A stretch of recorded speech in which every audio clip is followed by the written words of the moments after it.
ನಮಸ್ಕಾರ. ಮುಖ್ಯಾಂಶಗಳು. ನಾಳೆ ಸಂಜೆ ರಾಜ್ಯ ಸಚಿವ ಸಂಪುಟ ವಿಸ್ತರಣೆ. 7 ರಿಂದ 8 ಮಂದಿ ಪ್ರಮಾಣ ವಚನ. ಮುಖ್ಯಮಂತ್ರಿ ಬಿಎಸ್ ಯಡಿಯೂರಪ್ಪ. ವಂಶ ಪಾರಂಪರೆ ರಾಜಕಾರಣವನ್ನು ಅಂತ್ಯಗೊಳಿಸಲು ಯುವಕರು ಮುಂದಾಗಬೇಕು. ದಕ್ಷತೆ, ದೂರದೃಷ್ಟಿ ಯೋಜನೆಗಳೊಂದಿಗೆ ಕಾರ್ಯಪ್ರವೃತ್ತರಾಗುವುದು ಅಗತ್ಯ. ಪ್ರಧಾನಿ ನರೇಂದ್ರ ಮೋದಿ. ಇದೇ 16ರಂದು ರಾಷ್ಟ್ರೀಯ ಲಸಿಕಾ ಕಾರ್ಯಕ್ರಮಕ್ಕೆ ಸರ್ಕಾರದಿಂದ ಸಕಲ ಸಿದ್ಧತೆ. ಸುವ್ಯವಸ್ಥಿತ ಕಾರ್ಯಾಚರಣೆಗೆ ತಂತ್ರಜ್ಞಾನ ಬಳಕೆ. ಕೇಂದ್ರ ಆರೋಗ್ಯ ಸಚಿವಾಲಯ. ಹಾಗೂ ಶಾಲೆಗಳ ಆರಂಭದಿಂದ ವಿದ್ಯಾರ್ಥಿಗಳ ಮೊಗದಲ್ಲಿ ಸಂತಸ. ಶೀಘ್ರದಲ್ಲೇ ಅಂತಿಮ ಪಠ್ಯಕ್ರಮದ ಕುರಿತು ಮಾಹಿತಿ. ಸಚಿವ ಎಸ್ ಸುರೇಶ್ ಕುಮಾರ್.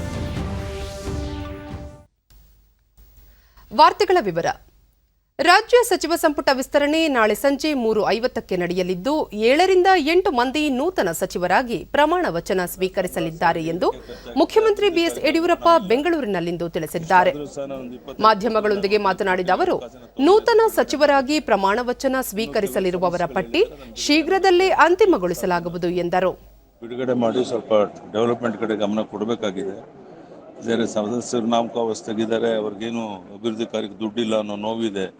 ನಾನು ಇಲ್ಲಿ ಬಂದದ್ರಿಂದ ನನಗೂ ಸಹ ವಾಸ್ತವಿಕ ಸ್ಥಿತಿ ಅನ್ನೋದು ಗೊತ್ತಾಯಿತು. ನಾಳೆ ದಿವಸ 3:15 ನಮ್ಮ 7 ರಿಂದ 8 ಜನ ಸಚಿವರು ಪ್ರಮಾಣ ವಚನವನ್ನು ಸ್ವೀಕಾರ ಮಾಡ್ತಾರೆ. ಯಾರ್ಯಾರು ಮಂತ್ರಿಗಳಾಗ್ತಾರೆ ಅನ್ನೋರಿಗೆ ಸೂಚನೆ ಕೊಟ್ಟಿದ್ದೇನೆ. ನಾನು ನಾಳೆ ರಾಜಭವನಕ್ಕೆ 3:15 ಬರಬೇಕು ಅಂತ. ನಾಳೆ 3:15 ರಾಜಭವನದಲ್ಲಿ ಪ್ರಮಾಣ ವಚನವನ್ನು ಸ್ವೀಕಾರ ಮಾಡ್ತಾರೆ.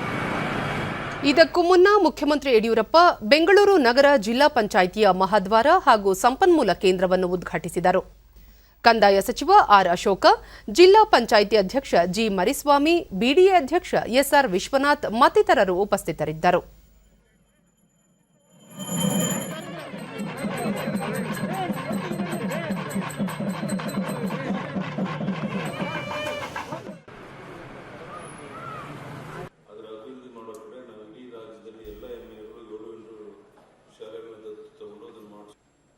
ನಂತರ ಯಡಿಯೂರಪ್ಪ, ಬೆಂಗಳೂರು ನಗರ ಜಿಲ್ಲೆಯ ಅಭಿವೃದ್ಧಿಗೆ ಈಗಾಗಲೇ 25 ರಿಂದ 65 ಕೋಟಿ ರೂಪಾಯಿ ಹಣ ಒದಗಿಸಲಾಗಿದೆ.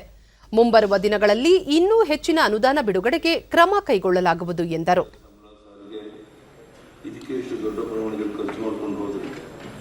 ಅದರಲ್ಲಿ 1/4 ಡೆವಲಪ್ಮೆಂಟ್ ಅನ್ನು ಖರ್ಚು ಮಾಡೋ ಆಗ್ತಾ ಇಲ್ಲ ಅನ್ನೋ ನಿಮ್ಮ ವರದಿ ನೋಡಿದಾಗ ಇದನ್ನು ಸುಧಾರಿಸಕ್ಕೆ ಏನು ಮಾಡ್ತಾ ಇದ್ದೀರಾ?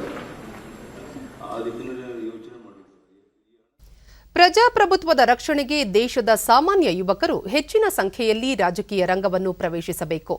ಪ್ರಜಾಪ್ರಭುತ್ವದಲ್ಲಿ ಹೆಚ್ಚು ಭಾಗಿಯಾಗಿ ಕುಟುಂಬ ರಾಜಕಾರಣವನ್ನು ತಡೆಹಿಡಿಯಬೇಕು.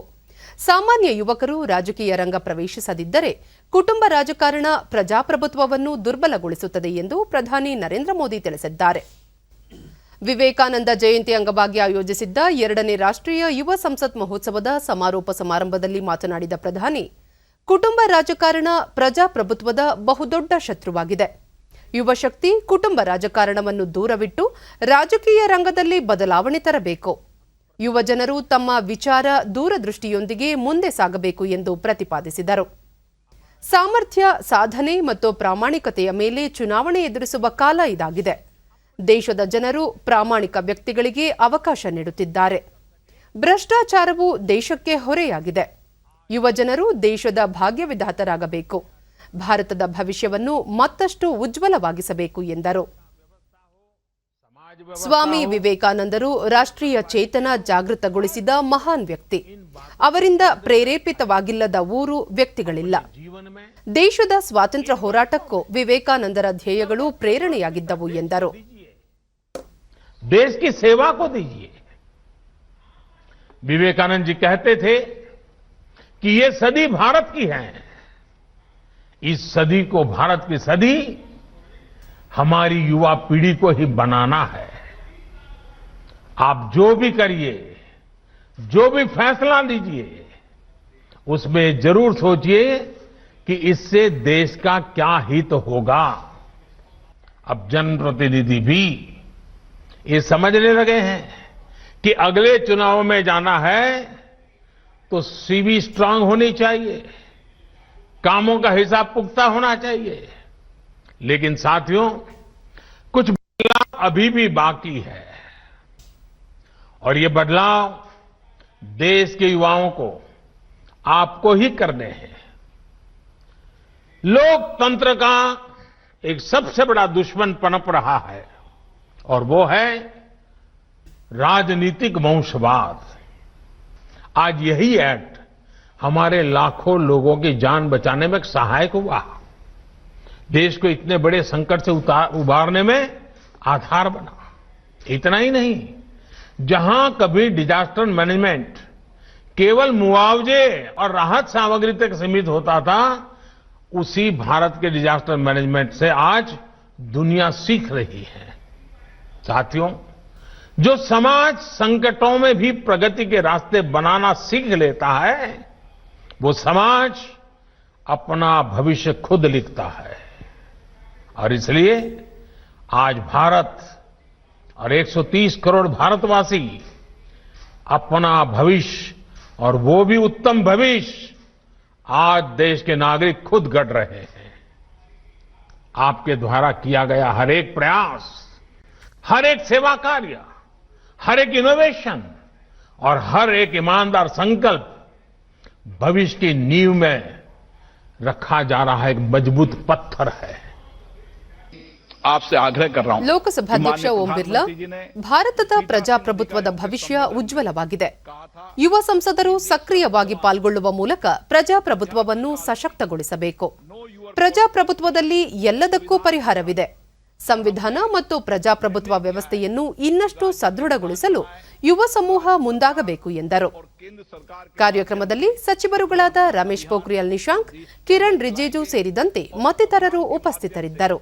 हमारे लोकतंत्र को सशक्त, मजबूत और समृद्ध भी करेंगे और आने वाले समय में संविधान को मजबूत करते हुए नए भारत के सपनों का जो सपना देश के नौजवानों देखा है, प्रधानमंत्री जी ने जो हमें मार्गदर्शन दिया है, हम उस सपने को पूरा करने के लिए कृत संकल्प हैं। आप सभी नौजवानों को बहुत बहुत शुभकामनाएं, बहुत बहुत बधाई। और मैं विशेष रूप से माननीय प्रधानमंत्री जी का आभार व्यक्त करता हूं कि आज उनके माध्यम से देश के नौजवानों को नया मार्गदर्शन और नई दिशा मिलेगी। ಈ ಮಧ್ಯೆ ರಾಷ್ಟ್ರೀಯ ಯುವ ಸಂಸತ್ ಪುರಸ್ಕಾರಕ್ಕೆ ಪಾತ್ರರಾದ ಸಿಕ್ಕಿಂನ ಅವಿನಮ್, ಮಹಾರಾಷ್ಟ್ರದ ಅಯತಿ ಮಿಶ್ರಾ ಮತ್ತು ಉತ್ತರ ಪ್ರದೇಶದ ಮುದಿತಾ ಮಿಶ್ರಾ ತಮ್ಮ ಅನಿಸಿಕೆಗಳನ್ನು ಹಂಚಿಕೊಂಡರು. Sikkim under this scheme has a huge ocean of possibilities. As an organic state, small farmers and farm outlets could also have huge market value internationally. Adequate emphasis on education, skill development and training, establishment of production centers and proper infrastructure, incentivization of innovation and R&D, and usage of innovative strategies and digital tools by local brands for marketing and advertising. जिसके उत्पादों व हस्तशिल्प का डंका पूरे रेशम मार्ग में बजता था और जिसके पश्चिमी तट समुद्री मार्गों के जरिए पूरे विश्व की अर्थव्यवस्था की धुरी बन गए, वही भारत आज फिर जाग उठा है। जाग उठा है सिंधु सभ्यता सी भव्यता के साथ, विक्रमादित्य के विक्रम और चाणक्य के बुद्धि विवेक के साथ। जाग उठा है विश्व भर को हतप्रभ कर देने वाली चेतना और क्रांति के साथ। भारत जाग उठा है मेरे, आपके, हम सभी के भीतर। ಕೇಂದ್ರ ಸರ್ಕಾರ ಜಾರಿಗೆ ತಂದಿದ್ದ 3 ಕೃಷಿ ಸುಧಾರಣಾ ಕಾನೂನುಗಳಿಗೆ ಸರ್ವೋಚ್ಚ ನ್ಯಾಯಾಲಯ ಇಂದು ತಡೆ ನೀಡಿದ್ದು, ವಾಸ್ತವ ಸ್ಥಿತಿ ಅರಿಯಲು 4 ಮಂದಿಯನ್ನೊಳಗೊಂಡ ಉನ್ನತ ಸಮಿತಿ ರಚಿಸಿದೆ. ಮುಖ್ಯ ನ್ಯಾಯಮೂರ್ತಿ ಎಸ್ಎ ಬೋಬ್ಡೆ ಮತ್ತು ನ್ಯಾಯಮೂರ್ತಿಗಳಾದ ಎಎಸ್ ಬೋಪಣ್ಣ, ವಿ ರಾಮಸುಬ್ರಹ್ಮಣ್ಯನ್ ಅವರನ್ನು ಒಳಗೊಂಡ ತ್ರಿಸದಸ್ಯ ಪೀಠ ಅರ್ಜಿ ವಿಚಾರಣೆ ನಡೆಸಿ ಸಮಿತಿಯು 2 ತಿಂಗಳೊಳಗೆ ವರದಿ ಸಲ್ಲಿಸುವಂತೆ ಸೂಚಿಸಿದೆ. 4 ಸದಸ್ಯರ ಸಮಿತಿಯಲ್ಲಿ ಕೃಷಿ ಆರ್ಥಿಕ ತಜ್ಞ ಅಶೋಕ್ ಗುಲಾಟೆ, ಆಹಾರ ನೀತಿ ಶಾಸ್ತ್ರಜ್ಞ ಡಾ ಪ್ರಮೋದ್ ಕುಮಾರ್ ಜೋಶಿ, ಶೇತ್ಕಾರಿ ಸಂಘಟನೆಯ ಅನಿಲ್ ಘನಾವಟ್ ಹಾಗೂ ಭಾರತೀಯ ಕೃಷಿ ಸಂಘಟನೆಯ ರಾಷ್ಟ್ರೀಯ ಅಧ್ಯಕ್ಷ ಭೂಪಿಂದರ್ ಸಿಂಗ್ ಮಾನ್ ಸದಸ್ಯರಾಗಿದ್ದಾರೆ. ಈ ಸಮಿತಿಯು 10 ದಿನಗಳೊಳಗಾಗಿ ಮೊದಲ ಸಭೆ ನಡೆಸಲು ಸುಪ್ರೀಂ ಕೋರ್ಟ್ ಸೂಚಿಸಿದೆ. ಕೇಂದ್ರ ಸರ್ಕಾರ ಕಳೆದ ಸೆಪ್ಟೆಂಬರ್ನಲ್ಲಿ ಜಾರಿಗೆ ತಂದಿದ್ದ ಕೃಷಿ ಕಾನೂನುಗಳನ್ನು ವಿರೋಧಿಸಿ ವಿವಿಧ ರೈತ ಸಂಘಟನೆಗಳು ಸುಪ್ರೀಂ ಕೋರ್ಟ್ನಲ್ಲಿ ಅರ್ಜಿ ಸಲ್ಲಿಸಿದ್ದವು. ಕೋವಿಡ್-19 ಲಸಿಕೆಯ ಹಂಚಿಕೆ ಕಾರ್ಯಕ್ರಮ ದೇಶದಲ್ಲಿ ಇದೇ 16ರಿಂದ ಆರಂಭವಾಗಲಿದ್ದು, ಆರೋಗ್ಯ ಕಾರ್ಯಕರ್ತರಿಗೆ ಮೊದಲ ಹಂತದಲ್ಲಿ ಲಸಿಕೆ ನೀಡಲಾಗುವುದು. ಲಸಿಕೆ ವಿತರಣೆ ರಾಷ್ಟ್ರೀಯ ಕಾರ್ಯಕ್ರಮವಾಗಿದ್ದು, ಜನರ ಸಹಭಾಗಿತ್ವ ಅಗತ್ಯವಾಗಿದೆ ಎಂದು ಕೇಂದ್ರ ಆರೋಗ್ಯ ಕಾರ್ಯದರ್ಶಿ ರಾಜೇಶ್ ಭೂಷಣ್ ತಿಳಿಸಿದ್ದಾರೆ. ದೆಹಲಿಯಲ್ಲಿ ಸುದ್ದಿಗೋಷ್ಠಿಯನ್ನು ಉದ್ದೇಶಿಸಿ ಮಾತನಾಡಿದ ಅವರು, ಲಸಿಕೆ ವಿತರಣೆಗೆ ಸರ್ಕಾರ ಸಕಲ ಸಿದ್ಧತೆಗಳನ್ನು ಮಾಡಿಕೊಂಡಿದೆ. ಜನರು ಸ್ವಂತ ವೆಚ್ಚದಲ್ಲಿ ಲಸಿಕೆ ಪಡೆಯಬೇಕಿಲ್ಲ. ಈ ಲಸಿಕೆಗಳು ಸುರಕ್ಷಿತವಾಗಿದ್ದು ಸೋಂಕಿನ ವಿರುದ್ಧ ರೋಗ ನಿರೋಧಕ ಶಕ್ತಿ ಹೆಚ್ಚಿಸುತ್ತವೆ ಎಂದರು. ಕೋವಿಡ್-19 ಸ್ಥಿತಿಗತಿ ಬಗ್ಗೆ ಮಾಹಿತಿ ನೀಡಿದ ಅವರು, 1,10,00,000 ಕೋವಿಶೀಲ್ಡ್ ಲಸಿಕೆಗಳಿಗೆ ಭಾರತ ಸರ್ಕಾರ ಸೆರಂ ಸಂಸ್ಥೆಯೊಂದಿಗೆ ಒಪ್ಪಂದ ಮಾಡಿಕೊಂಡಿದ್ದು, ಪ್ರತಿ ಡೋಸ್ಗೆ ₹200 ದರ ನಿಗದಿಪಡಿಸಿದೆ. ಅದೇ ರೀತಿ 55 ಲಕ್ಷ ಕೋವ್ಯಾಕ್ಸಿನ್ ಲಸಿಕೆಗಾಗಿ ಭಾರತ್ ಬಯೋಟೆಕ್ ಜತೆಗೆ ಒಪ್ಪಂದ ಮಾಡಿಕೊಳ್ಳಲಾಗಿದ್ದು, ಇದರ ದರ ಪ್ರತಿ ಡೋಸ್ಗೆ ₹295 ಎಂದು ತಿಳಿಸಿದರು. ಮೊದಲ ಡೋಸ್ ಲಸಿಕೆ ಪಡೆದ 14 ದಿನಗಳ ಬಳಿಕ ಪರಿಣಾಮ ಆರಂಭವಾಗುತ್ತದೆ. 2 ಡೋಸ್ಗಳ ಮಧ್ಯೆ 28 ದಿನಗಳ ಅಂತರವಿರಲಿದೆ ಎಂದು ತಿಳಿಸಿದರು. ವಿವಿಧ ದೇಶಗಳಲ್ಲಿ ನೀಡಲಾಗುತ್ತಿರುವ ಫೈಜರ್ ಲಸಿಕೆಗೆ ₹1,400 ಹಾಗೂ ಮಾಡೆರ್ನಾ ಲಸಿಕೆಗೆ ₹2,300 ದರವಿದೆ. ಆದರೆ ಭಾರತದಲ್ಲಿ ಕನಿಷ್ಠ ದರ ನಿಗದಿಪಡಿಸಲಾಗಿದೆ. ಕೋವಿಶೀಲ್ಡ್ ಮತ್ತು ಕೋವ್ಯಾಕ್ಸಿನ್ ಅಲ್ಲದೆ ಇನ್ನೂ ಹಲವಾರು ಲಸಿಕೆಗಳು ಅಭಿವೃದ್ಧಿಯ ಹಂತದಲ್ಲಿವೆ ಎಂದು ತಿಳಿಸಿದರು. ಕೋವಿಡ್-19 ಸೋಂಕು ನಿಯಂತ್ರಣದಲ್ಲಿರುವುದಾಗಿ ಮಾಹಿತಿ ನೀಡಿದ ಅವರು, ಕಳೆದ 24 ಗಂಟೆಗಳಲ್ಲಿ 12,587 ಸಕ್ರಿಯ ಪ್ರಕರಣಗಳು ದಾಖಲಾಗಿವೆ. ದೇಶದಲ್ಲಿ ಸದ್ಯ ಕೇರಳ ಮತ್ತು ಮಹಾರಾಷ್ಟ್ರಗಳಲ್ಲಿ ಮಾತ್ರ 50,000ಕ್ಕೂ ಅಧಿಕ ಸಕ್ರಿಯ ಪ್ರಕರಣಗಳಿವೆ ಎಂದರು. ಅಮೆರಿಕ, ಇಂಗ್ಲೆಂಡ್, ದಕ್ಷಿಣ ಆಫ್ರಿಕಾ, ರಷ್ಯಾಗಳಲ್ಲಿ ಕೋವಿಡ್-19 ಸಂದಿಗ್ಧತೆಯು ಮುಂದುವರೆದಿದ್ದು, ಸಾರ್ವಜನಿಕರು ಮುಂಜಾಗ್ರತೆ ವಹಿಸುವುದು ಅಗತ್ಯ ಎಂದರು. On 30th of June. So after 30th of June, the cases were climbing. Mid-September, cases reached a very high level. And from mid-September till date, the new COVID cases in the country or active cases in the country have continued to decline. ನೀತಿ ಆಯೋಗದ ಸದಸ್ಯ doctor ವಿಕೆ ಪಾಲ್ ಲಸಿಕೆ ಬಗ್ಗೆ ಜನರಲ್ಲಿ ಸಕಾರಾತ್ಮಕ ದೃಷ್ಟಿಕೋನ ಹಾಗೂ ಆತ್ಮವಿಶ್ವಾಸ ಹೆಚ್ಚಿಸುವ ಅಗತ್ಯವಿದೆ. ಈ ಕುರಿತು ಜನಜಾಗೃತಿ ಮೂಡಿಸಬೇಕಿದೆ ಎಂದರು. साथ दिया है इसमें सबने इस तरफ पहुंचने का एडमिनिस्ट्रेशन से लोगों से उसको हम आज फिर सैल्यूट करते हैं और धन्यवाद भी देते हैं कि हम अपने देश ಕೋವಿಶೀಲ್ಡ್ಗೆ ಡಿಜಿಸಿಎ ಅನುಮತಿ ನೀಡಿರುವ ಹಿನ್ನೆಲೆಯಲ್ಲಿ ಪುಣೆಯ ಸೆರಂ ಇನ್ಸ್ಟಿಟ್ಯೂಟ್ನಿಂದ 1.1 ಕೋಟಿ ಡೋಸ್ ಅನ್ನು ಕೇಂದ್ರ ಸರ್ಕಾರ ಖರೀದಿಸಿದೆ ಎಂದು ಆರೋಗ್ಯ ಮತ್ತು ವೈದ್ಯಕೀಯ ಶಿಕ್ಷಣ ಸಚಿವ ಡಾಕ್ಟರ್ ಕೆ ಸುಧಾಕರ್ ಬೆಂಗಳೂರಿನಲ್ಲಿಂದು ತಿಳಿಸಿದ್ದಾರೆ. ಪ್ರತಿ ಡೋಸ್ಗೆ ಜಿಎಸ್ಟಿ ಸೇರಿ ₹210 ದರ ನಿಗದಿಪಡಿಸಿ ಖರೀದಿಸಲಾಗಿದೆ. ಇದು ಜಗತ್ತಿನಲ್ಲೇ ಅತ್ಯಂತ ಕಡಿಮೆ ದರವಾಗಿದೆ. ಒಂದು ವೈಲ್ನಲ್ಲಿ 10 ಜನರಿಗೆ ಲಸಿಕೆ ನೀಡಬಹುದಾಗಿದ್ದು, 28 ದಿನಗಳ ನಂತರ ಮತ್ತೊಂದು ಡೋಸ್ ತೆಗೆದುಕೊಳ್ಳಬೇಕಿದೆ. ಈ ಲಸಿಕೆಯಿಂದ ವ್ಯಕ್ತಿಗಳಲ್ಲಿ ರೋಗ ನಿರೋಧಕ ಶಕ್ತಿ, ಸೋಂಕಿನ ವಿರುದ್ಧ ಉತ್ಪತ್ತಿಯಾಗಲಿದೆ ಎಂದರು. ಲಸಿಕೆ ಕುರಿತು ಯಾರೂ ಆತಂಕ ಪಡುವ ಅಗತ್ಯವಿಲ್ಲ. ಸಂಪೂರ್ಣ ಪರೀಕ್ಷೆಯ ನಂತರವೇ ಲಸಿಕೆ ವಿತರಣೆಗೆ ಕ್ರಮ ಕೈಗೊಳ್ಳಲಾಗಿದ್ದು, ಮೊದಲ ಹಂತದಲ್ಲಿ ಆರೋಗ್ಯ ಕಾರ್ಯಕರ್ತರಿಗೆ ನೀಡಲು ತೀರ್ಮಾನಿಸಲಾಗಿದೆ. ನಂತರ ಹಂತ ಹಂತವಾಗಿ ಇತರರಿಗೂ ವಿತರಿಸಲಾಗುತ್ತದೆ. ಲಸಿಕೆ ವಿತರಣೆಯಲ್ಲಿ ಕೇಂದ್ರ ಸರ್ಕಾರದ ಮಾರ್ಗಸೂಚಿಗಳನ್ನು ಕಟ್ಟುನಿಟ್ಟಾಗಿ ಅನುಸರಿಸಲಾಗುವುದು ಎಂದು ಹೇಳಿದರು. ಅದೇ ರೀತಿ ಕರ್ನಾಟಕ ರಾಜ್ಯದಲ್ಲಿ ಕೂಡ ನಾನು ಹೇಳಿದ್ದೇನೆ, ನಮ್ಮಲ್ಲಿ ಎಷ್ಟು ಫೆಸಿಲಿಟೀಸ್ ಇದೆ ಅಂತೇಳಿ. ಹಾಗಾಗಿ ಈಗ ವ್ಯಾಕ್ಸಿನ್ ಬರುವಂಥ ಸಂದರ್ಭ ಬಂದಿರೋದ್ರಿಂದ ಅದರ ಸಿದ್ಧತೆಗಳನ್ನು ಇವತ್ತು ಎಲ್ಲಿ ನಾವು ಸ್ಟೋರ್ ಮಾಡ್ತೀವಿ, ಸ್ಟೋರೇಜ್ ಫೆಸಿಲಿಟಿಗಳನ್ನು ನಾನೇ ಖುದ್ದಾಗಿ ಬಂದು ವೀಕ್ಷಣೆ ಮಾಡಲಿಕ್ಕೆ ಬಂದಿದ್ದೇನೆ. ಇವತ್ತು ನಾವೆಲ್ಲಿ ಇದ್ದೇವೆ, ಇದು ಭಾಳ ದೊಡ್ಡ ಸ್ಟೇಟ್ ವ್ಯಾಕ್ಸಿನ್ ಸ್ಟೋರ್ ಅಂತ ಹೇಳ್ತೀವಿ. ಈ ರೀತಿಯಲ್ಲಿ ಸ್ಟೇಟ್ ವ್ಯಾಕ್ಸಿನ್ ಸ್ಟೋರ್ ಇಡೀ ರಾಜ್ಯದಲ್ಲಿ 2 ದೊಡ್ಡದಾಗಿದೆ. ಒಂದು ಬೆಂಗಳೂರಿನಲ್ಲಿ, ಇನ್ನೊಂದು ಬೆಳಗಾಂನಲ್ಲಿ.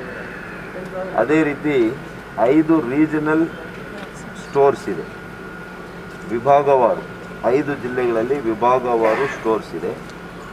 ಅದರಲ್ಲಿ ಚಿತ್ರದುರ್ಗ, ಕಲಬುರಗಿ, ದಕ್ಷಿಣ ಕನ್ನಡ, ಮೈಸೂರು ಮತ್ತು ಬಾಗಲಕೋಟೆ, ಬೆಳಗಾವಿ ಮತ್ತು ಬೆಂಗಳೂರು ರಾಜ್ಯ ಮಟ್ಟದ ದೊಡ್ಡ ವ್ಯಾಕ್ಸಿನ್ ಸ್ಟೋರ್ಗಳು.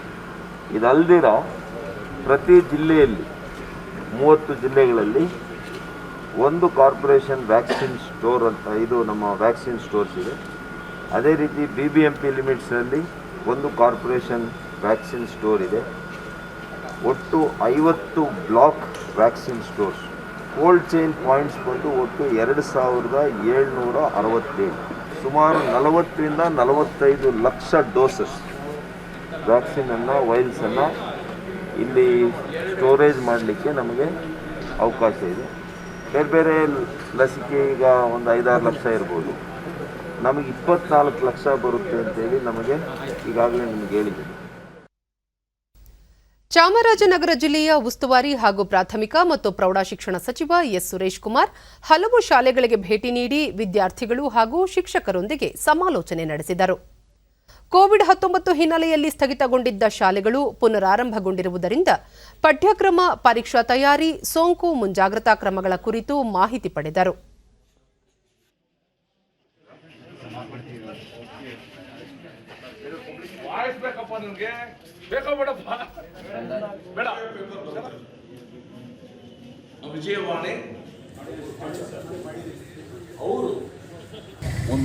ಬಳಿಕ ಸುದ್ದಿಗಾರರೊಂದಿಗೆ ಅವರು, ಶಾಲೆಗಳ ಆರಂಭವಾಗಿರುವುದರಿಂದ ವಿದ್ಯಾರ್ಥಿಗಳ ಮೊಗದಲ್ಲಿ ಸಂತಸ ಮೂಡಿದೆ. ವಿದ್ಯಾಗಮ ಯೋಜನೆಯಿಂದ ಮಕ್ಕಳಿಗೆ ಹೆಚ್ಚು ಅನುಕೂಲವಾಗಿದೆ. ಪಠ್ಯಕ್ರಮದಲ್ಲಿ 30% ಕಡಿತವಾಗುವ ನಿರೀಕ್ಷೆ ಇದ್ದು ತಜ್ಞರೊಂದಿಗೆ ಚರ್ಚಿಸಲಾಗುತ್ತಿದೆ. ಶೀಘ್ರದಲ್ಲೇ ಅಂತಿಮ ಪಠ್ಯಕ್ರಮವನ್ನು ಪ್ರಕಟಿಸಲಾಗುವುದು ಎಂದು ತಿಳಿಸಿದರು. ವಿದ್ಯಾರ್ಥಿ ನಿಲಯಗಳನ್ನು ತೆರೆಯಲು ಸಮಾಜ ಕಲ್ಯಾಣ ಇಲಾಖೆಯೊಂದಿಗೆ ಚರ್ಚಿಸಿದ್ದು ಸಕಲ ಸಿದ್ಧತೆಯೊಂದಿಗೆ ಆರಂಭಿಸಲಾಗುವುದು ಎಂದರು. ಅದಕ್ಕೆ ಕ್ಲಾರಿಫಿಕೇಶನ್ ತೊಗೊಳಕ್ಕಾಗೋದಿಲ್ಲ, ಡೌಟ್ ಬಂದರೆ ಕ್ಲಿಯರ್ ಆಗೋದಿಲ್ಲ, ಅರ್ಥ ಆಗದೇ ಕೇಳೋಕ್ಕಾಗೋದಿಲ್ಲ. ಈಗ ಟೀಚರ್ಸ್ ಹತ್ರ ಕೇಳ್ಬೋದು, ಫ್ರೆಂಡ್ಸ್ ಸಿಗ್ತಾರೆ, ಒಂದು ಸಹಜವಾದ ಮಕ್ಕಳಿಗೆ ವಿದ್ಯಾರ್ಥಿಗಳ ಸಹಜವಾದ ಬದುಕು ಸಿಗುತ್ತೆ. ಆ ಒಂದು ಸಂತೋಷವನ್ನು, ಆ ಒಂದು ಲವಲವಿಕೆಯನ್ನು ನಾನು ಕಾಣ್ತೀನಿ. ಓಪನ್ ಬುಕ್ ಎಕ್ಸಾಮು ಒಂದು ಕಲ್ಪನೆ, ಅದನ್ನು ಇಡೀ ದೇಶದಲ್ಲಿ ಎಲ್ಲೂ ಕೂಡ ಮಾಡೋಕ್ಕೆ ಹೋಗಿಲ್ಲ. ನಾವೇನಾದರೂ ಕೂಡ ಅದನ್ನು ಕ್ಲಾಸ್ ಎಕ್ಸಾಮ್ಸಲ್ಲಿ ಅವರ ತಯಾರಿ ಮಾಡೋಕ್ಕೋಸ್ಕರ ಮಾಡ್ಬೋದು. ಅದ್ರ ಬಗ್ಗೆ ಇನ್ನೂ ಕೂಡ ಹೆಚ್ಚು ಚಿಂತನೆ ನಾವು ನಡೆದಬೇಕು. ತರಗತಿಗಳಲ್ಲಿ ಆ ಸಾಮಾಜಿಕ ಅಂತರವನ್ನು ನಾವು ಕಾಪಾಡ್ಕೋಬೇಕು. ಎಷ್ಟು ಕೊಠಡಿಗಳ ಲಭ್ಯ ಇದೆ ಅದನ್ನು ಕೂಡ ನೋಡಬೇಕು. ಕೆಲವರು ಹೇಳ್ತಾರೆ ನೀವು ಫಸ್ಟ್ PUC ಏನಾದರೂ ಶುರು ಮಾಡಿ 8-9 ಕ್ಲಾಸ್ ಶುರು ಮಾಡಿ ಅಂತ ಒಂದಷ್ಟು ಮಾತಿದೆ. ಸೊ ನಾವು ತಜ್ಞರ ಸಮಿತಿ ಜೊತೆ ಮಾತಾಡಿ ಅವರ ಅಭಿಪ್ರಾಯ ಪಡೆದು ಮುಂದಿನ ಹೆಜ್ಜೆ ಇಡ್ತೀವಿ. ಖಾಸಗಿ ಶಾಲಾ ಶಿಕ್ಷಕರ ಪರಿಸ್ಥಿತಿನೂ ಕೂಡ ಜೊತೆ ಸಂಬಳ ಸಿಕ್ಕಿಲ್ಲ. ಇವೆರಡನ್ನೂ ಕೂಡ ಬ್ಯಾಲೆನ್ಸ್ ಮಾಡಬೇಕು. ಈಗ ನಮ್ಮ ಆಯುಕ್ತರು ಅವರ ಮಟ್ಟದಲ್ಲೇ ಪೋಷಕರ ಸಂಘಟನೆಗಳ ಪ್ರಮುಖರು, ಖಾಸಗಿ ಶಾಲಾ ಸಂಘಟನೆಗಳ ಪ್ರಮುಖರು ಅವ್ರನ್ನೆಲ್ಲರಿಗೂ ಕೂಡ ಕರೆದು ಒಂದು ಸೂತ್ರನ ಹೊರಹೊಮ್ಮಿಸೋಕ್ಕೆ ಅವರು ಪ್ರಯತ್ನ ಪಡ್ತಾರೆ. ನಾವು ಸಿಲೆಬಸ್ನೆಲ್ಲನೂ ಕೂಡ ಇವಾಗ ಡಿಸೈಡ್ ಮಾಡಿದ್ದೀವಿ. ಇವತ್ತು ಸಂಜೆ ಅಥವಾ ನಾಳೆ ನಮ್ಮ ಆಯುಕ್ತರ ಕಚೇರಿಯಿಂದ ಪ್ರಕಟ ಆಗುತ್ತೆ. ಅದಕ್ಕೆ ಯಾರು ಆತಂಕ ಪಡಬೇಕಾಗಿಲ್ಲ. ನಾನೇ ಅದಕ್ಕೆ ಹೋಗಿ ಎಲ್ಲರಿಗೂ ಧೈರ್ಯ ಹೇಳ್ತಾ ಇದ್ದೀನಿ, ಇಷ್ಟು ಕಡಿಮೆ ಆಗ್ತಾ ಇದೆ ಅಂತ. ಕನಿಷ್ಠ 30% ಕಡಿಮೆ ಆಗ್ತಾ ಇದೆ. ಚಿತ್ರದುರ್ಗದಲ್ಲಿಂದು ಭಾರತೀಯ ಜನತಾ ಪಕ್ಷ ಆಯೋಜಿಸಿದ್ದ ಜನಸೇವಕ ಸಮಾವೇಶದಲ್ಲಿ ಉಪಮುಖ್ಯಮಂತ್ರಿ ಲಕ್ಷ್ಮಣ ಸವದಿ, ಸಚಿವರಾದ ಬಸವರಾಜ ಬೊಮ್ಮಾಯಿ, ಬಿ ಶ್ರೀರಾಮುಲು, ಸಂಸದ ಶಿವಕುಮಾರ್ ಉದಾಸಿ, ಜಿಲ್ಲೆಯ ಶಾಸಕರು ಸೇರಿದಂತೆ ಮತ್ತಿತರರು ಭಾಗಿಯಾಗಿದ್ದರು.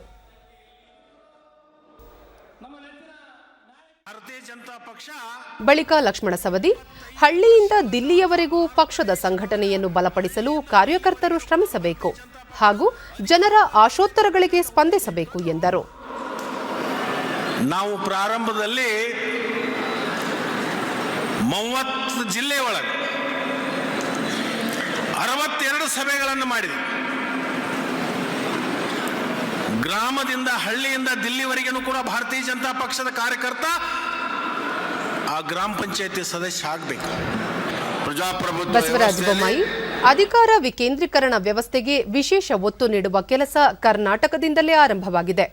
ಪಂಚಾಯತ್ ರಾಜ್ ಕಾಯ್ದೆಯನ್ನು ಜಾರಿಗೆ ತರುವ ಮೂಲಕ ಇಡೀ ದೇಶಕ್ಕೆ ಮಾದರಿಯಾಗಿದೆ ಎಂದು ಹೇಳಿದರು.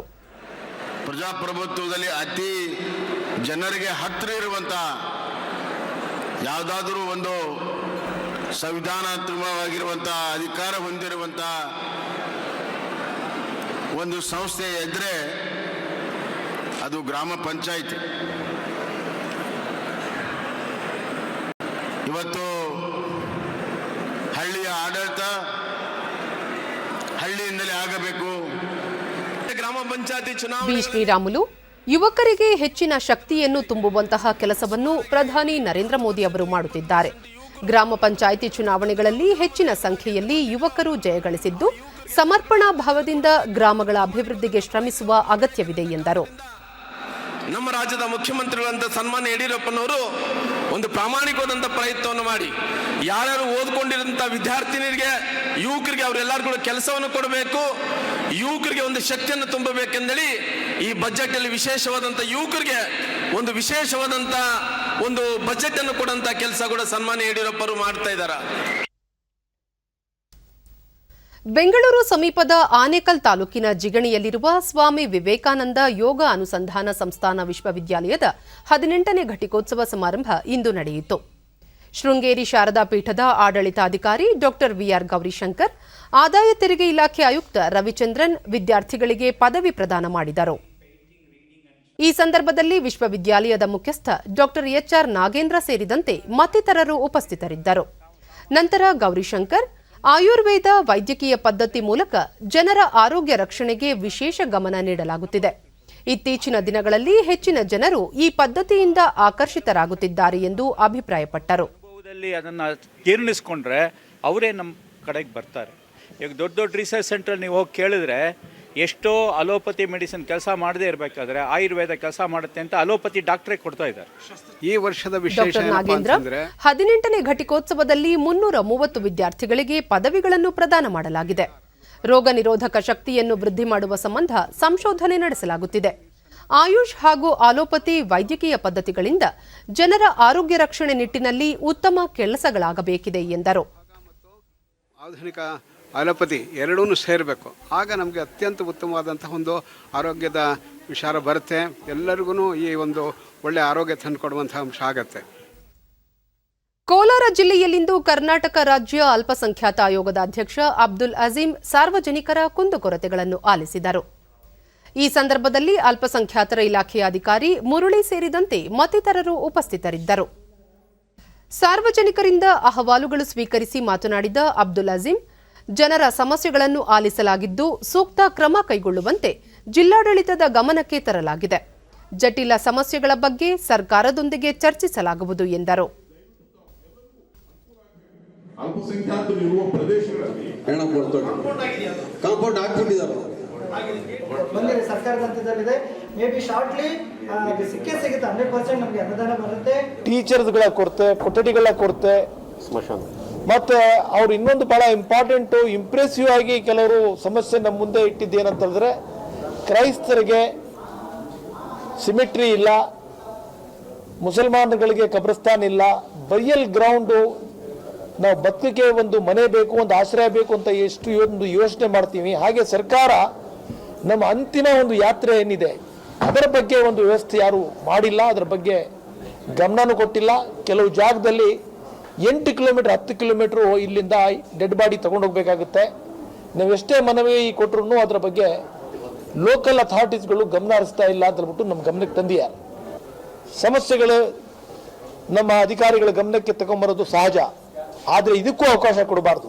ನಿಮಗೆ ಸರ್ಕಾರ ಒಂದು ನಂಬಿಕೆಯಿಂದ ಏನು ನೇಮಿಸಿದ ಮೇಲೆ ನೀವು ಸಾರ್ವಜನಿಕರ ಸಮಸ್ಯೆ ಸ್ಕ್ಯಾನ್ ಮಾಡಬೇಕು. ನೀವು ಸಹ ಇಲ್ಲಿ ಗಾಂಜಾ ಮಾರಾಟ ಆಗುತ್ತೆ ಅಂತ ಹೇಳ್ಬಿಟ್ಟು ಕೆಲವರು ನಮ್ಮ ಗಮನಕ್ಕೆ ತಂದಿದ್ದಾರೆ. ನಾನು SP ಅವ್ರಿಗೆ ಹೇಳ್ಬೇಕಂತ ಇದ್ದೀನಿ, ಇದು ಟೋಟಲ್ ಇದು ನಿಲ್ಲಿಸಬೇಕು. ಇದು ಆ ಪೊಲೀಸ್ ಸ್ಟೇಷನ್ ನಲ್ಲಿ ಇರುವಂತಹ ಪೊಲೀಸ್ ಅಧಿಕಾರಿ ಏನಿದ್ದಾರೆ ಅವರ ಜವಾಬ್ದಾರಿ, ಅಲ್ಲಿ ಯಾವುದೇ ರೀತಿ ಈ ಮೀನೆಸ್ ಆಗಬಾರ್ದು. ಕರ್ನಾಟಕದ ಉತ್ತರ ಕನ್ನಡ ಜಿಲ್ಲೆಯ ಅಂಕೋಲ ಬಳಿ ನಿನ್ನೆ ಅಪಘಾತದಲ್ಲಿ ಗಾಯಗೊಂಡಿದ್ದ ಸಚಿವ ಶ್ರೀಪಾದ್ ಯೆಸ್ಸೋ ನಾಯಕ್ ಅವರನ್ನು ರಕ್ಷಣಾ ಸಚಿವ ರಾಜನಾಥ್ ಸಿಂಗ್ ಗೋವಾ ವೈದ್ಯಕೀಯ ಕಾಲೇಜು ಮತ್ತು ಆಸ್ಪತ್ರೆಯಲ್ಲಿ ಭೇಟಿ ಮಾಡಿ ಆರೋಗ್ಯ ವಿಚಾರಿಸಿದರು. ಬಳಿಕ ಅವರು ಶ್ರೀಪಾದ್ ನಾಯಕ್ ಅವರ ಆರೋಗ್ಯ ಸ್ಥಿರವಾಗಿದ್ದು ದೆಹಲಿಯ ಏಮ್ಸ್ ವೈದ್ಯರೊಂದಿಗೂ ಸಹ ಸಮಾಲೋಚನೆ ನಡೆಸಲಾಗಿದೆ. ಅಗತ್ಯವಿದ್ದರೆ ಮಾತ್ರ ದೆಹಲಿಗೆ ಅವರನ್ನು ಕರೆದೊಯ್ಯಲಾಗುವುದು ಎಂದು ತಿಳಿಸಿದರು. वैसे कंडीशन श्रीपद नाइक जी की स्टेबल डॉक्टर्स ने बतलाया है और ये कहा है कि अभी कोई ऐसा खतरा दिखाई नहीं देता है. और लेकिन मैंने एम्स के डायरेक्टर दिल्ली में डॉक्टर गुलेरिया से भी यहाँ के डॉक्टर्स की बातचीत हुई है और वहां से भी एक टीम यहाँ के डॉक्टर्स के साथ आकर कंसल्ट करेगी. जो भी डिसीजंस आवश्यक होंगे वो डिसीजंस लेंगे. यहाँ पर यदि प्रॉपर ट्रीटमेंट संभव है तो यहीं होगा. यदि आवश्यक हुआ दिल्ली भी ले जाने की जरूरत हुई तो दिल्ली भी ले जा सकते हैं। ವಿದ್ಯುನ್ಮಾನ ಮಾಧ್ಯಮಗಳ ಟಿಆರ್ಪಿಗೆ ಸಂಬಂಧಿಸಿದಂತೆ ರಚಿಸಲಾಗಿದ್ದ ಸಮಿತಿ ಇಂದು ತನ್ನ ವರದಿಯನ್ನು ಕೇಂದ್ರ ವಾರ್ತಾ ಮತ್ತು ಪ್ರಸಾರ ಖಾತೆ ಸಚಿವ ಪ್ರಕಾಶ್ ಜಾವಡೇಕರ್ ಅವರಿಗೆ ಸಲ್ಲಿಸಿತು. ವರದಿ ಸ್ವೀಕರಿಸಿದ ಬಳಿಕ ಸಚಿವರು ಪ್ರಸಾರ ಭಾರತಿ ಮುಖ್ಯ ಕಾರ್ಯನಿರ್ವಹಣಾಧಿಕಾರಿ ಶಶಿಶೇಖರ ವೆಂಪತಿ ಅವರ ನೇತೃತ್ವದ ಸಮಿತಿ ವರದಿ ಸಲ್ಲಿಸಿದೆ. ಇದನ್ನು ಸಚಿವಾಲಯ ಕೂಲಂಕಷವಾಗಿ ಅಧ್ಯಯನ ಮಾಡಿ ಸೂಕ್ತ ನಿರ್ಣಯ ಕೈಗೊಳ್ಳಲಿದೆ ಎಂದರು. ವಿದ್ಯುನ್ಮಾನ ಮಾಧ್ಯಮಗಳಿಗೆ ರೇಟಿಂಗ್ ನೀಡುವ ಸಂಸ್ಥೆಗಳ ಮಾನದಂಡಗಳನ್ನು ಪುನರ್ ಪರಿಶೀಲನೆ ಮಾಡುವ ನಿಟ್ಟಿನಲ್ಲಿ ಕಳೆದ ನವೆಂಬರ್ನಲ್ಲಿ ಕೇಂದ್ರ ವಾರ್ತಾ ಮತ್ತು ಪ್ರಸಾರ ಸಚಿವಾಲಯ ಈ ಸಮಿತಿಯನ್ನು ರಚಿಸಿತ್ತು. अध्ययन करेगा और उसके बाद में उसके आगे की कार्रवाई तय होगी, लेकिन मूल मुद्दा यह है कि टीआरपी में ज्यादा पारदर्शिता हो. ಖಾದಿ ಮತ್ತು ಗ್ರಾಮೋದ್ಯೋಗ ಮಂಡಳಿ ಅಭಿವೃದ್ಧಿಪಡಿಸಿರುವ ಪರಿಸರ ಸ್ನೇಹಿ ಹಾಗೂ ರಾಸಾಯನಿಕ ಮುಕ್ತ ಖಾದಿ ಪ್ರಾಕೃತಿಕ್ ಹೆಸರಿನ ಬಣ್ಣವನ್ನು ಕೇಂದ್ರ ಸಾರಿಗೆ ಮತ್ತು ಹೆದ್ದಾರಿ ಸಚಿವ ನಿತಿನ್ ಗಡ್ಕರಿ ಬಿಡುಗಡೆ ಮಾಡಿದರು. एमएसएमई मंत्री नितिन गडकरी ने इस नए पेंट को लॉन्च किया है. डिस्टेम्पर और एमल्शन में आने वाला ये paint eco friendly, non toxic, anti bacterial और एंटी फंगल और वॉशेबल होगा. ಬಳಿಕ ಅವರು ಮುಂದಿನ 5 ವರ್ಷಗಳಲ್ಲಿ ಗ್ರಾಮೀಣ ಭಾಗದಲ್ಲಿನ ವಹಿವಾಟನ್ನು 5 ಲಕ್ಷ ಕೋಟಿ ರೂಪಾಯಿಗಳಿಗೆ ಹೆಚ್ಚಿಸುವ ಗುರಿ ಹೊಂದಲಾಗಿದೆ ಎಂದು ತಿಳಿಸಿದರು. ಗ್ರಾಮೀಣ ಭಾಗದ ಹಾಗೂ ಸ್ಥಳೀಯವಾಗಿ ಉತ್ಪಾದಿಸುವ ವಸ್ತುಗಳನ್ನೇ ಹೆಚ್ಚು ಬಳಕೆ ಮಾಡುವುದನ್ನು ರೂಢಿಸಿಕೊಳ್ಳಬೇಕು. ಗೋವಿನ ಸಗಣಿಯಿಂದ ಬಣ್ಣ ಅಭಿವೃದ್ಧಿಪಡಿಸಿರುವ ಖಾದಿ ಮತ್ತು ಗ್ರಾಮೋದ್ಯೋಗ ಮಂಡಳಿಯ ಅನ್ವೇಷಣೆ ಅಭಿನಂದನಾರ್ಹ ಎಂದರು. ಖಾದಿ ಪ್ರಾಕೃತಿಕ್ ಹೆಸರಿನ ಬಣ್ಣಕ್ಕೆ ಭಾರತೀಯ ಮಾನಕ ಸಂಸ್ಥೆಯಿಂದಲೂ ಮಾನ್ಯತೆ ದೊರೆತಿರುವುದು ವಿಶೇಷವಾಗಿದೆ ಎಂದರು. टेक्निकल ये हुए बिना मैं बात ही नहीं करता, और इसलिए ये अगर गाय जिसको हमारे यहाँ मराठी में भाकड़ गाय ಅರಬ್ಬಿ ಸಮುದ್ರದ ಕೊಮರಿನ್ ಪ್ರದೇಶದಲ್ಲಿ ಸೃಷ್ಟಿಯಾಗಿರುವ ಬಿರುಗಾಳಿಯಿಂದ ತಮಿಳುನಾಡು, ಪುದುಚೇರಿ, ಕೇರಳದ ಹಲವು ಭಾಗಗಳಲ್ಲಿ ಭಾರೀ ಮಳೆಯಾಗುವ ಸಾಧ್ಯತೆ ಇದೆ ಎಂದು ರಾಷ್ಟ್ರೀಯ ಹವಾಮಾನ ಇಲಾಖೆ ಮುನ್ಸೂಚನೆ ನೀಡಿದೆ. ಇದರೊಂದಿಗೆ ವಾಯವ್ಯ ಭಾರತದ ಬಹುತೇಕ ಪ್ರದೇಶಗಳಲ್ಲಿ ಕನಿಷ್ಠ ತಾಪಮಾನ ಸಾಮಾನ್ಯಕ್ಕಿಂತ ಕಡಿಮೆಯಾಗುವ ನಿರೀಕ್ಷೆ ಇದೆ. ಉತ್ತರದ ರಾಜ್ಯಗಳಾದ ಪಂಜಾಬ್, ಹರಿಯಾಣ, ದೆಹಲಿ, ಚಂಡೀಗಢ, ಉತ್ತರ ಪ್ರದೇಶ, ರಾಜಸ್ಥಾನದ ಕೆಲವು ಭಾಗಗಳಲ್ಲಿ ಶೀತಗಾಳಿ ಬೀಸುವ ಲಕ್ಷಣಗಳಿವೆ ಎಂದು ಇಲಾಖೆ ವರದಿ ಮಾಡಿದೆ.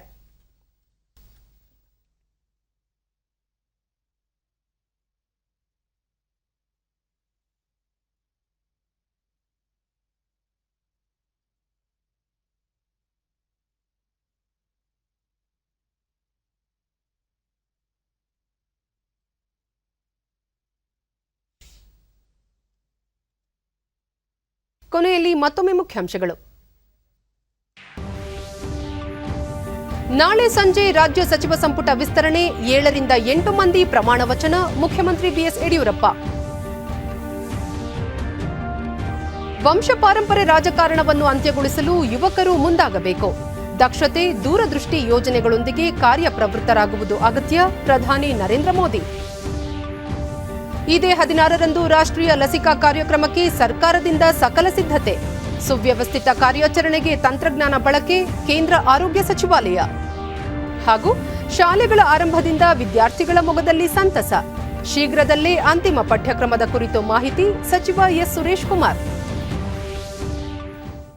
ನಮ್ಮ ವಾರ್ತಾ ಪ್ರಸಾರವನ್ನು ನೀವು ಡಿಡಿ ಚಂದನ ನ್ಯೂಸ್ ಯೂಟ್ಯೂಬ್ ಚಾನೆಲ್ನಲ್ಲೂ ವೀಕ್ಷಿಸಬಹುದು.